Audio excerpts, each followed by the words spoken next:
The wind moaned across the barren Wyoming plain, rattling the skeletal remains of last summer's corn stalks. Luke Callahan stood over a fresh mound of earth behind his barn, the wooden marker crooked, the name burned in with a shaky hand. Maggie, faithful mule. He leaned heavily on the shovel, its worn handle groaning under his grip, and stared down at the grave like it might offer answers to questions he'd long stopped asking. The sky above him churned with storm-gray clouds, and somewhere in the distance, thunder rolled over the hills like cannon fire. He wiped a sleeve across his brow, though the chill in the air hadn't earned the sweat. Just another death. Another ending. Maggie had been the last thing left from his old life, a stubborn, gentle creature that once pulled a wedding cart through the town square. Now there was nothing. Just an empty ranch and a man who talked to shadows. He trudged back to the house, boots dragging through frost-bitten grass. Boards creaked beneath his weight on the porch, and the front door protested with a groan that matched his bones. Inside, everything was still. Dust hung in the light like old ghosts. The kitchen table sat with 3 chairs, one missing a leg, the other 2 untouched and weak. A cracked plate leaned against the sink, waiting for a meal that hadn't come. Luke dropped into his father's old rocking chair and stared at the cold hearth. He didn't light fires anymore. He didn't see the point. 2 years back, cholera had taken his wife, Sarah, and their unborn child in a single night. One moment, she'd been humming while baking apple bread, hands cradling her belly with hope. The next, he'd watched her fade under blankets, her skin like paper, her eyes begging for water he couldn't find fast enough. He hadn't buried her in the churchyard. She rested on the hill behind the barn, under a willow tree she once danced beneath. The bottle called to him from the shelf, but he didn't reach for it. Not yet. Instead, he stood, shrugged into his worn coat, and made for town. Taxes were due, and Marshal Duffy had already warned him that one more missed payment would mean the land went to auction. He wouldn't survive another winter without livestock, and he didn't have money for feed. But he'd face that storm when it came. Just like every other. The town of Red Hollow was a place caught between dying and pretending not to notice.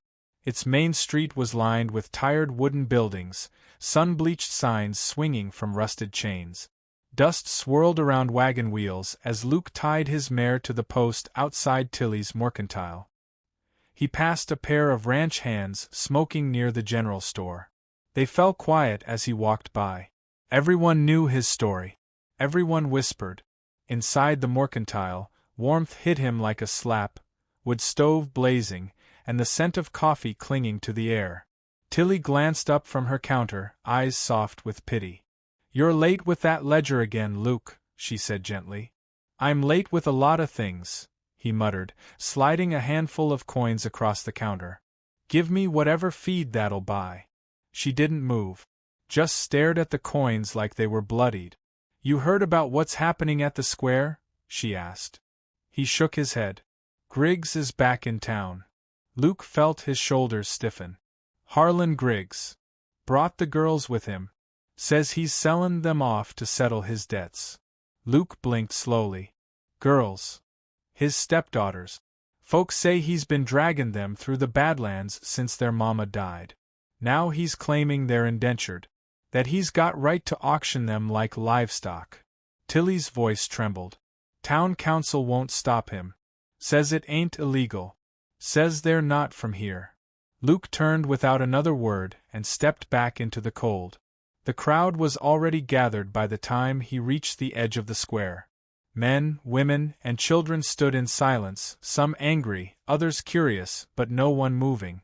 At the center, on the flatbed of a broken-down wagon, stood Harlan Griggs, a brute of a man with a beard like tangled wire and eyes full of rot. 3 girls stood behind him, wrapped in thin shawls, faces pale and tight. The oldest couldn't have been more than 16. Her chin was lifted high, mouth set like stone, but her fists trembled at her sides. The middle one, perhaps 13, rocked on her heels and hummed a soundless tune, eyes darting. The youngest was little more than a child, 10 at best, tiny and too still, eyes vacant like something inside had gone dark. They're good stock, Griggs barked, waving a bottle in one hand. Sturdy. Obedient. Will cook, clean, work the field. All legal, signed papers here say so. Who'll start the bidding? Silence. Luke's pulse beat in his ears. The memory of Sarah, warm and laughing, flashed behind his eyes, then turned to ash. He looked at the girls, saw their bare ankles, saw the oldest push the youngest behind her. A man to Luke's left muttered, disgustin'. But ain't my business. Something cracked open inside Luke. A sound, low and broken, slipped from his chest. He stepped forward. I'll take all three, he said, voice loud and clear. Heads turned. Griggs squinted. Ain't a bid. You got the coin. Luke unbuckled his father's silver belt clasp, dug into his coat, and pulled out every last scrap of value he owned. His watch. His knife. 2 gold rings from the drawer he hadn't opened since Sarah died. Griggs eyed the pile, then spat. Done. The crowd parted as Luke climbed onto the wagon. The girls stared at him like he was just another man with shackles in his eyes. He offered his hand. None of them took it. They followed anyway. The ride home was silent, the girls huddled together in the back of his cart as wind whipped across the prairie. Luke didn't speak. He didn't know how. What could he say to 3 children who'd just been bought like horses? At the ranch, they stood uncertain on the porch.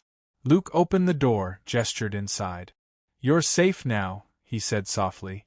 The oldest girl, Josie, he would later learn, just looked at him and muttered, We'll decide that. That night Luke couldn't sleep. The wind clawed at the windows, and the house creaked like it was remembering how to breathe again. He stared at the ceiling for hours, listening for sounds. For breathing. For footstep. Just after midnight, he stepped into the hallway to check on them. Josie was asleep on the floor, back to the wall, arms wrapped around the younger 2. Maybelle mumbled in her sleep, still humming. The youngest, Lottie, had her eyes open, staring at the dark. And in her small hand, beneath the blanket, Luke saw the glint of a blade. She didn't move. Neither did he. Eventually, he stepped back into his room and shut the door. Outside, the wind howled like wolves. Inside, 4 hearts beat under one roof, each scarred, each alone. But maybe not for long. The morning after the storm, the ranch felt different, like something had shifted in the bones of the house. The silence wasn't empty anymore. It was watchful, alert. Luke brewed coffee over the stove, the fire crackling low, while 3 pairs of eyes observed him from the kitchen doorway. Josie stood with her arms folded tight across her chest, her gaze sharp and unflinching. Maybelle leaned against the doorframe, shoulders hunched, lips moving without sound, still humming that strange melody. And little Lottie stood barefoot, clutching the hem of her sister's dress, the blade gone but her stare no less piercing. Luke set 4 mugs on the table. Coffee's hot. Got bread too. Not fresh, but it'll fill you. Josie stepped forward first, slow and cautious, like a wolf testing the edge of a snare. She took a mug, sniffed it, then handed it to Maybelle. Luke said nothing. The girls moved as one unit, fractured maybe, but tightly bound. They sat. Slowly. Carefully. Lottie didn't eat, just nibbled a corner, and kept her eyes locked on Luke like she expected him to strike. He cleared his throat. My name's Luke Callahan. You don't owe me anything. You're free here. Silence. Then Josie said, Nobody gives without wantin' something back. Luke didn't flinch. I buried my wife 2 years ago. Buried my mule last week. I don't want anything from you but peace. That seemed to unsettle them more than if he'd threatened them. They ate in silence, save for Maybelle's quiet humming. When the last crumb was gone, Josie stood. Where do you want us? Wherever you feel safe. She raised an eyebrow. That a trick? No tricks. She glanced around the house, at the dusty bookshelf, the cobwebbed rafters, the sad remnants of a life once full. Then she nodded. We'll sleep in the loft. All together. So they did. Days passed, and routines began to form. Luke worked the fields and mended fences. The girls stayed mostly out of sight, though Josie started coming down early to boil water and sweep the porch. She never asked, never spoke much, just did it. Maybelle wandered more, always barefoot, always humming, always eyes skyward like she could still see something the rest of them had lost. And Lottie trailed behind her sisters, silent as a shadow, clutching a stuffed ragdoll Luke hadn't seen before. They didn't ask about chores. Didn't ask what came next. They were waiting, for cruelty, for betrayal, for the other shoe to drop. But it didn't. Luke didn't push. He just kept living and let them watch. One morning, Josie found him trying to fix the barn roof with a torn boot and a cracked hammer. She climbed the ladder without a word and handed him 3 nails. "Your boards are warped," she muttered. "Need new planks." He squinted at her. "You know carpentry? My pa was a blacksmith. Before Harlan." She didn't say more. They worked side by side under the sun, Luke handing her tools while she nailed boards straighter than he could. For the first time, he saw her arms had strength in them, not just the kind born of labor, but defiance. That evening, Maybelle surprised him by placing a bouquet of wild sage and bluebells on the kitchen table. "For your wife," she whispered. "Flowers should never stop coming." He nearly dropped the coffee pot. By the end of the week, Lottie finally spoke. He found her in the barn, standing beside Maggie's grave. The willow above it whispered with the wind, and Lottie's tiny hands were busy gathering pebbles. "She liked to eat apples," the girl said quietly. Luke paused. "Maggie?" "She did." Lottie nodded. "I had a pony once. Harlan traded it for a bag of whiskey. Said girls don't need ponies." Her voice didn't break. It was colder than it should have been for a child. Luke crouched beside her. "I'm sorry." She looked up. "Why?" "For what he took from you." She blinked, considering him. "You're not like him." "No. But you're sad." He smiled, the first real one in months. "Sometimes being sad means you still got something worth missing." Lottie went back to arranging her stones. The thaw was slow, but it came. Like spring forcing its way through frozen ground, their presence began to fill the house in small, meaningful ways. A coat hung by the door. Laughter, brief and brittle, echoing from the loft. Josie tending to a broken hinge. Maybelle sketching birds on the windowpanes with ash from the stove. Lottie leaving hand-folded paper stars on his pillow. And then came the Sunday that changed everything. Luke hadn't been to church in over a year. The pews whispered too much, and he hated the way pity clung to his back like sweat. But that morning Josie asked if she could go. Said she'd heard the bell, and wanted to sit somewhere that wasn't nailed shut by memory. Luke harnessed the mare, hitched the wagon, and they rode in silence to town.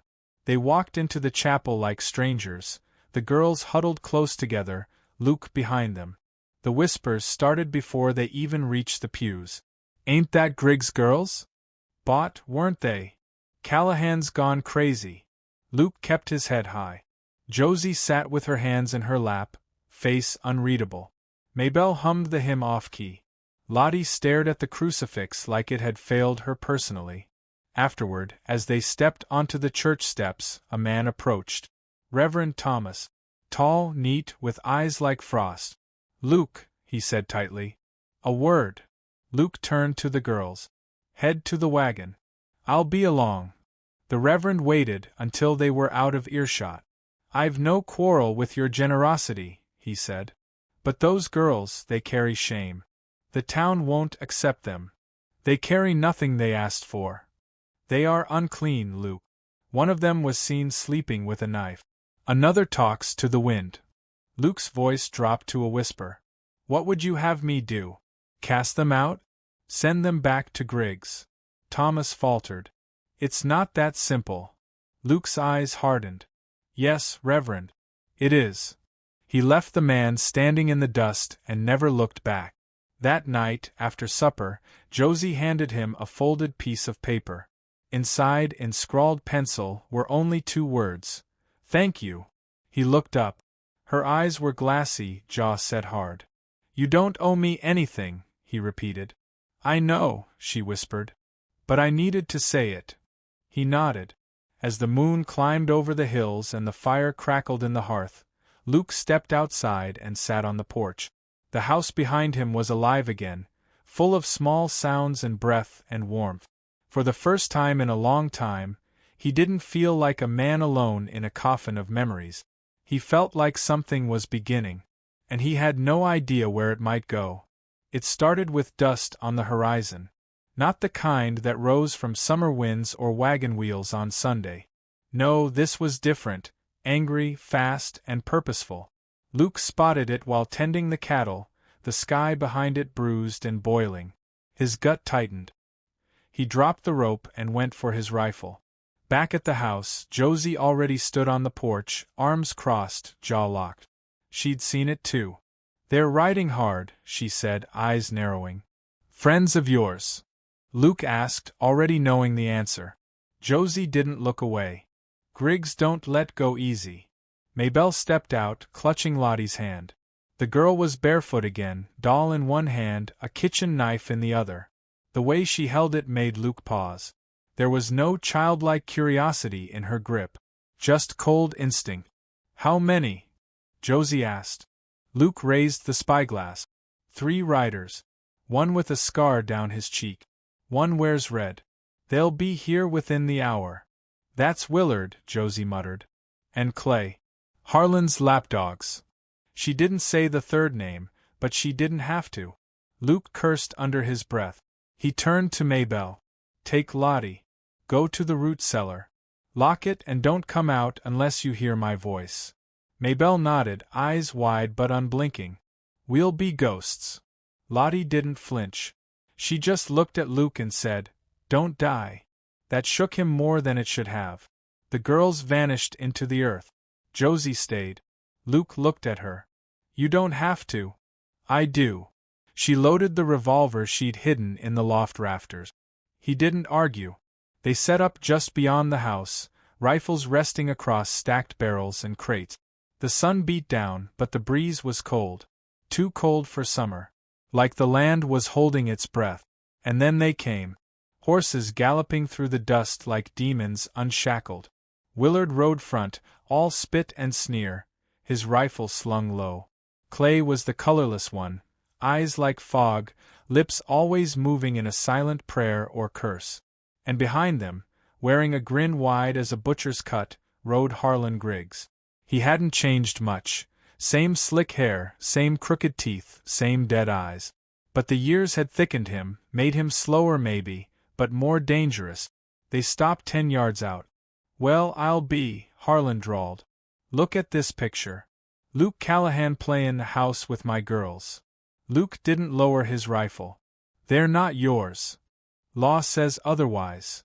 "You sold them." "Traded," Harlan corrected.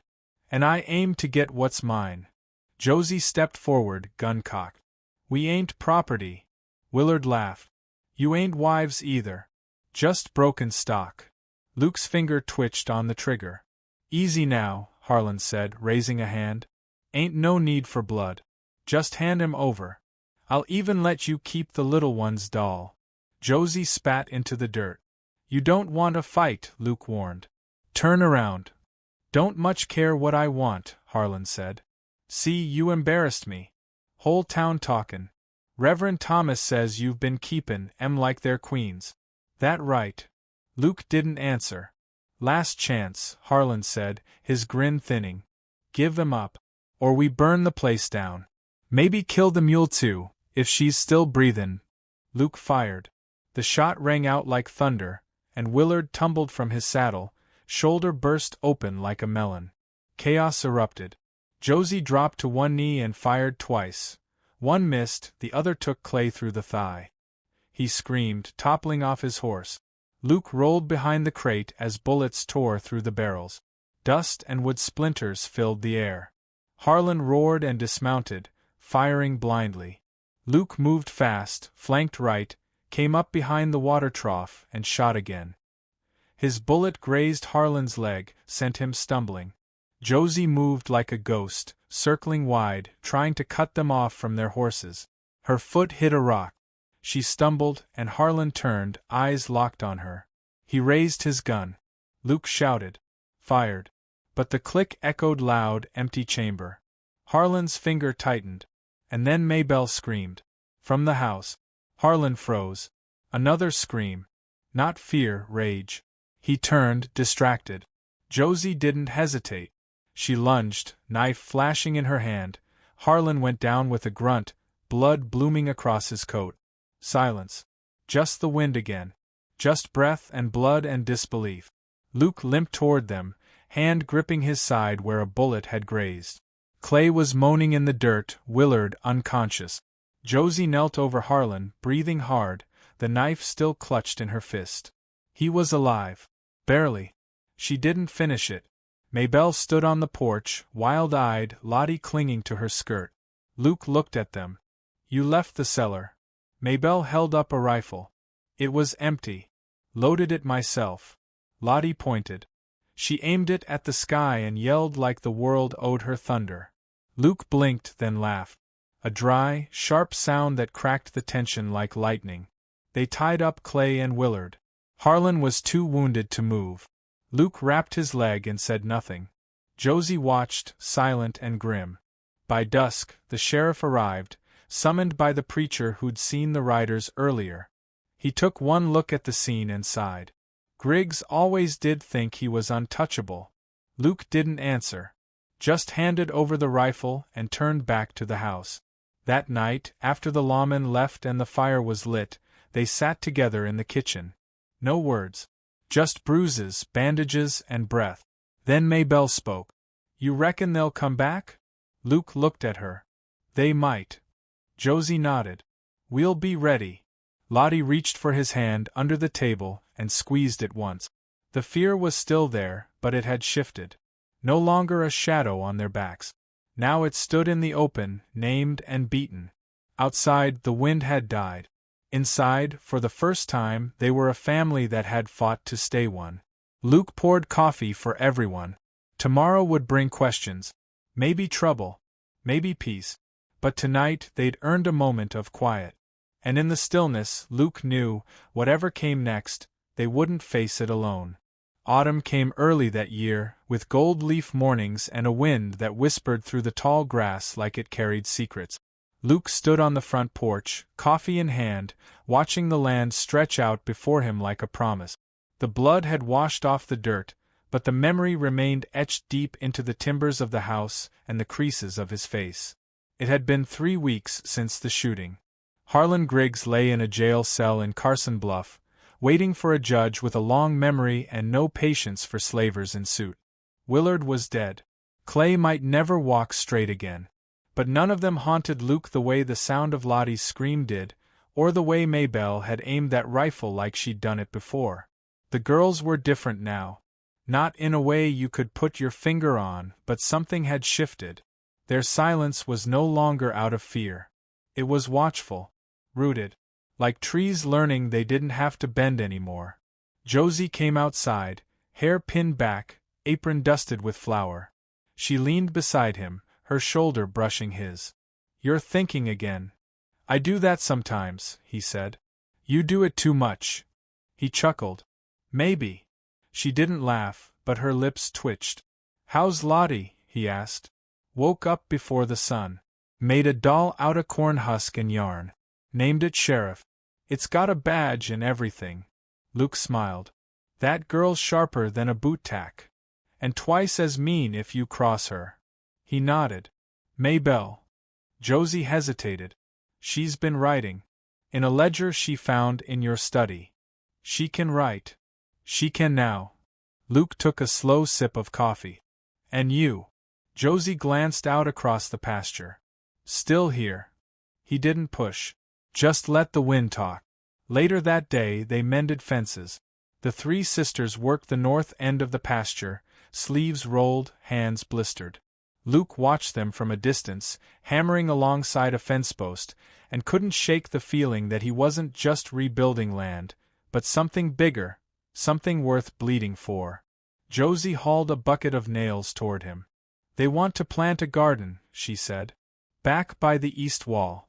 Good soil there, Luke said. They want to grow sunflowers. He paused. That's not food. No, Josie said. It's hope. He looked at her, and for a heartbeat the world fell away. She broke it with a smirk. Don't get sentimental, old man. I'm not that old. She tossed a nail at his chest. He caught it. By dusk, the fences stood tall, the barn door rehung, and Lottie had convinced the mule to wear a scrap of pink ribbon like a crown. Luke figured he'd seen stranger things. That night they gathered by the hearth. Lottie curled against Josie's side. Maybelle scribbled in her ledger. Josie stitched a torn shirt with steady hands. Luke poured 4 mugs of cider. Set them down. You know, he said, I ain't much for speeches. Lottie grinned. You talk plenty for a man who don't like talking. He smirked. Fair enough. He looked at each of them, the flicker of the fire dancing in their eyes. I didn't plan for any of this. Didn't ask for it. But I'd fight for it again. 10 times over. Maybelle looked up. You don't have to fight alone. He nodded. I know that now. Josie's eyes softened. You saved us. No, Luke said. You saved me. The words hung there a moment. Then Josie reached across the table, fingers brushing his hand. He let them. It wasn't loud. It wasn't grand. It was just real. Weeks turned to months. The garden sprouted wild and beautiful. Sunflowers grew tall as the eaves. Corn followed. Tomatoes, too. Lottie named every plant like they were family. Maybelle read books from the town library, her handwriting growing neater each day.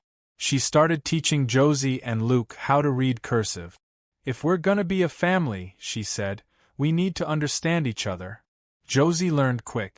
Luke pretended to struggle, just to hear her laugh when she corrected him. There were still moments. Quiet ones. Shadows that crept in at night. Josie sometimes woke screaming. Lottie flinched at loud knock. Maybelle went still whenever a stranger came up the road. But they were healing. Bit by bit. The preacher came one afternoon with a letter in hand. Josie read it aloud. News from a judge in Carson Bluff. Harlan Griggs had been sentenced to 20 years of hard labor. Property confiscated. Estate auctioned. Guess he finally ran out of rope, Luke muttered. Josie folded the letter carefully. Good. But it won't fix everything. No, Luke agreed. But it's a start.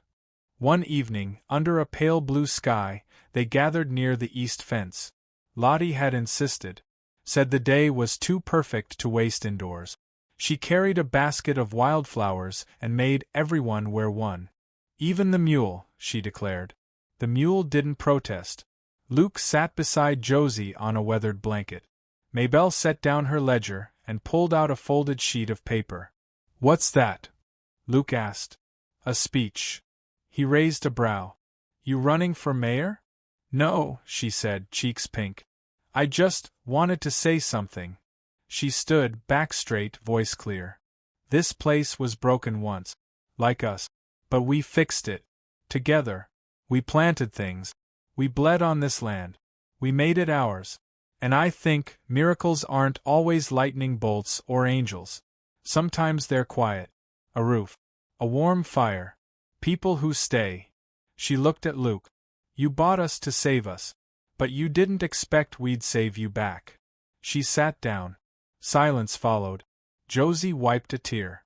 Well, hell, May. You could run for mayor. Lottie raised her mug. To miracles. Luke raised his.